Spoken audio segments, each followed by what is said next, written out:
का वो पुजारी था। आज मैं वो पढ़ रहा था, लिंग पुराण पढ़ रहा था, उसमें वैष्णवों की महिमा कही गई। उस ग्रंथ दिखाना, लिंग पुराण देना बेटा। मैं कुछ श्लोक, जब मैं कुछ श्लोक बोल के यहाँ बात करता हूँ तो आपको भी ये लगता होगा कि महाराज ठीक बोल रहा है, प्रमाणित बोल रहा है। तो लिंग पुराण है इसमें।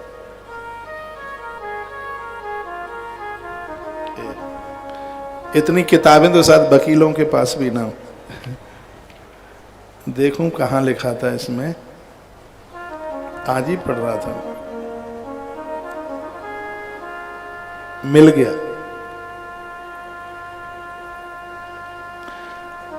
ये मार्कंडे जी कथा सुना रहे हैं। वो कहते हैं, शृणु राजन यथा न्यायम यन्मा त्वं परिपृक्षसि यत्रास्ते विष्णु भक्तस्तु तत्र नारायण स्तता। कहते हैं कि भगवान नारायण के भक्त का दर्शन कर लिया तो आपने साक्षात नारायण का दर्शन कर लिया। भगवान के भक्त का दर्शन करने की इतनी बड़ी महिमा है। कहते हैं कि जो भगवान के भक्त को देख करके खड़ा हो जाता है तो समझ लो साक्षात भगवान वासुदेव का उसने आदर किया है। लिखा है, विष्णु भक्त मथा यांतम यो दृष्टा सन्मुखस्तथा प्रणामादि कर्तव्यम वासुदेवी यथा तथा। साक्षात भगवान नारायण को उसने प्रणाम कर लिया। विष्णु भक्तस्य च सदा यथा न्यायम कथ्यते नारायण परो विद्वान समायंतम प्रतीयते। विष्णु भक्तों को भोजन कराने से साक्षात भगवान को ही भोजन कराने का फल प्राप्त हो जाता है, ऐसा वर्णन किया गया है। कहा गया है कि जो भगवान विष्णु भक्त का दर्शन कर लेता है उसको हजारों बार नहीं करोड़ों बार तीर्थ यात्रा का भ्रमण करने का फल अपने आप प्राप्त हो जाता है। विष्णु भक्त अन्य देवताओं के भक्तों से 1000 गुणे श्रेष्ठ हैं। ये श्लोक 20 नंबर का श्लोक है, 4था अध्याय है और लिंग पुराण का ये 4था अध्याय है।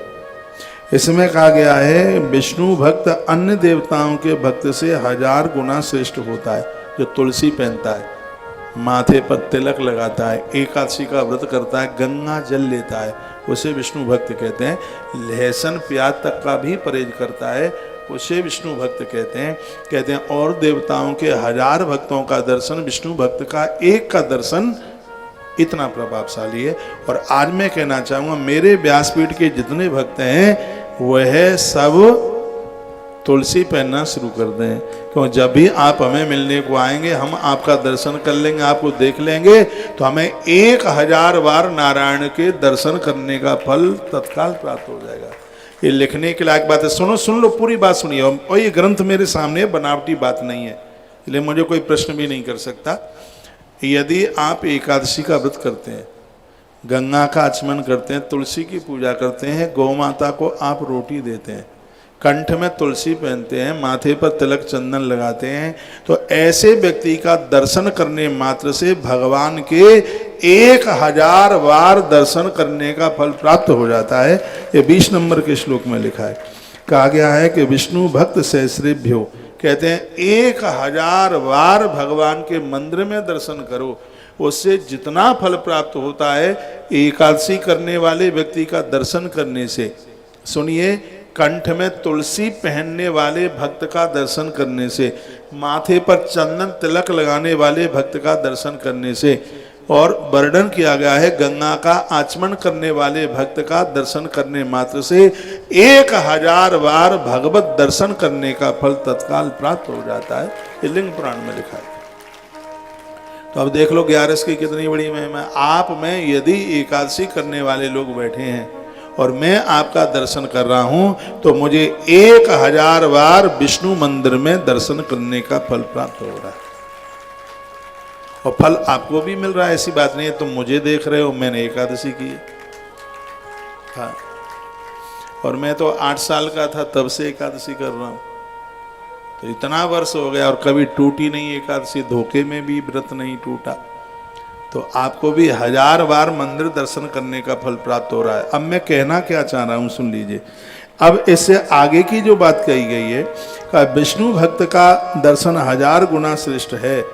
अब इससे भी और कुछ ज्यादा है क्या? किसी को जलन न हो। लिखा रुद्र भक्तात परो तरो नास्ति लोकेन संशया। कहते हैं कि यदि कोई महादेव के भक्त का दर्शन कर ले तो विष्णु भक्त के दर्शन से भी 1000 गुना और ज्यादा उसका फल है। ये लिखा है रुद्र भक्तात पर तरो नास्ति लोकेन संशया। जब भी मंदिर में जाते हो, महाकाल आप जा रहे हो, महाकाल की पिंडी का दर्शन कर रहे हो, वहां के पुजारी का दर्शन जरूर करना। कहते हैं जो ओम नमः शिवाय मंत्र का जप करता है, शिव महारात्रि का व्रत करता है, भाल पर त्रिपुंड लगाता है और गले में रुद्र पहन लूं, वैसे एक अंदर पहने हूं।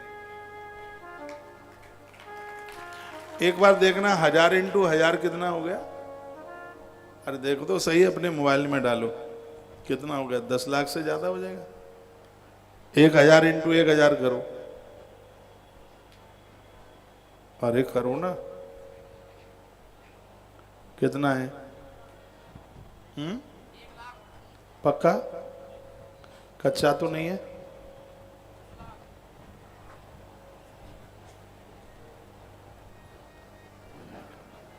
$10 लाख नहीं हो जाएगा? देखना। हाँ, 10 लाख। तो इस लिंग पुराण में लिखा है कि यदि आप रुद्र भक्त का दर्शन कर लेते हैं तो आपको शिव मंदिर में 10 लाख बार दर्शन करने का, प्रणाम करने का फल प्राप्त हो जाता है। किसी को संशय लगे तो एक किताब मुझसे ले जाओ, इसमें लिखा है। यदि किसी को लगता है कि ये तो संशय वाली बात है तो ये है पुराण, इसमें लिखा है। भगवान नारायण के भक्त का दर्शन करोगे तो 1000 बार मंदिर दर्शन, और शिव भक्त का दर्शन कर लिया तो 1000 इंटू 1000 सीधा 10 लाख गुना बढ़ जाता है। तो इसका मतलब ये नहीं कि अब नारायण के पुजारी न रह करके और आप शंकर जी सोच के महादेव, जितनी श्रद्धा से सोमनाथ को मानते हो उतनी ही श्रद्धा से द्वारकाधीश को मानो। स्कंद पुराण में लिखा है, एक सोम शर्मा नाम का ब्राह्मण सोमनाथ जाता था। लोगों ने उसका नाम ही सोम शर्मा रख दिया क्योंकि सोमनाथ का पुजारी था, लेकिन कभी वो द्वारका नहीं जाता। मित्र कहते थे द्वारका चल, कहता है मेरे महादेव से बड़ा कोई नहीं है। तो एक दिन एक पेड़ की खोल में उसके पुरखे रो रहे थे। उसने पूछा तुम कौन हो? कहा मैं तेरे पुरखे। काहे क्यों रो रहे हो? इसलिए रो रहे हैं कि हमारे खानदान में एक ऐसा खतरनाक पैदा हुआ है तू, जिसने नारायण का अपराध किया, इसलिए कष्ट हमें भोगना पड़ रहा है। फिर उसने द्वारका में जाकर के अपनी गलती का एहसास मांगा। भगवान ने प्रत्यक्ष रूप से दर्शन दिया और भगवान क्या बोले, भले आदमी मैं सोमनाथ को मानता हूं, आरती में खड़ा होता हूं, जाके द्वारकाधीश बोलेंगे।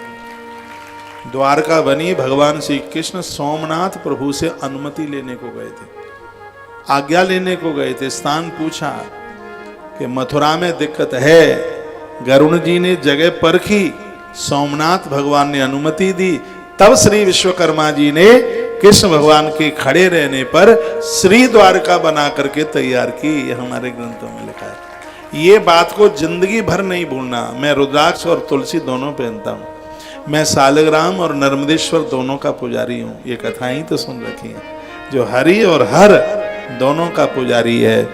ऐसे व्यक्ति की शकल देखने से 10 लाख इंटू 1000 जितना आवे उतने बार भगवान के मंदिर में धोख लगाने का पुण्य फल प्राप्त होगा। समझ में आ रहा है कैसे तालियां बजा रहे हैं आप? तो रुद्र भक्ता परम तरो नास्ति लोकेन संशय तस्मात् वैष्णवम चापि। रुद्र भक्त तथापि वे वैष्णव भक्तों को, रुद्र भक्त को वैष्णव भक्तों का आदर सम्मान करना चाहिए। चाहे शिव का मंदिर हो, चाहे भगवान विष्णु का मंदिर हो, इन मंदिरों में दीप दान ना चाहिए।